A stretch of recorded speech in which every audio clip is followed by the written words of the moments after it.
பண்ண முடியாது. எந்த கோவிலுக்கு போனாலும் சாமியை தொட்டு கும்பிடக்கூடாது.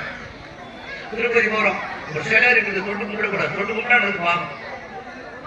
அப்ப பெண்களுக்கு ஏதாவது பூஜை பண்ண சொல்லி முன்னோர்கள் என்ன பண்ணாங்க, திருவிளக்கு ஏற்பாடு செய்து உங்க திருக்கரங்களால் இன்னைக்கு விநாயகர் பெருமானுக்கு அர்ச்சனை பண்ண போறீங்க, திருவிளக்கு பூஜை பண்ண போறோம்.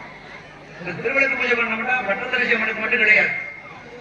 எப்படி ஒரு பசுவா கோமாலா என்று சொல்லப்பட்ட பசுவில 33 கோடி தேவர்கள் இருக்காங்களோ அது போல இந்த திருவிளக்கிலையும் 33 கோடி தேவர்கள் இருப்பாங்க. அதுக்கு என்ன காரணம், இந்த திருவுக்குடைய அடிப்பாக இருக்கு பாத்தீங்கன்னா, விளக்குடைய அடிப்பாகத்துல பிரம்மதேவனும் சரஸ்வதியும் குடியிருப்பாங்க.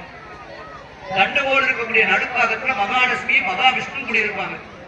மேலே இருக்கக்கூடிய 5 முகம் சிவமுகம், அதுல கௌரி தேவியும் சிவபெருமான் குடியிருப்பாங்க. அப்ப திருவிளக்குல யாரா இருக்கிறா, அடிப்பாகத்துல பிரம்மன் சரஸ்வதி, நடுப்பாகத்துல மகாவிஷ்ணு மகாலட்சுமி, மேற்பாகத்துல கௌரி தேவி சிவபெருமான்.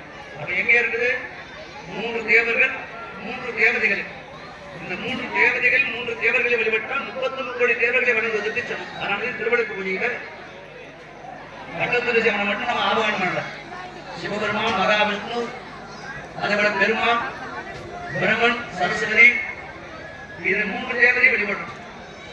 இந்த திருவிளக்கு பூஜை பண்றதுக்கு என்ன காரணம், தாத்பரியம் ஒரு பெண்ணாகப்பட்டவளுக்கு மூப்பில்லா குமரி வாழ்க்கை, முனையில்லா அரசகிரம், காப்பில்லா விளைந்த பூமி, கரையில்லா இருந்த ஏரி, கோப்பில்லா கொண்டகோலம், குருவில்லா குண்டையானம், ஆப்பில்லா சகடுபோல அணிந்து கெடும் என்பார்கள்.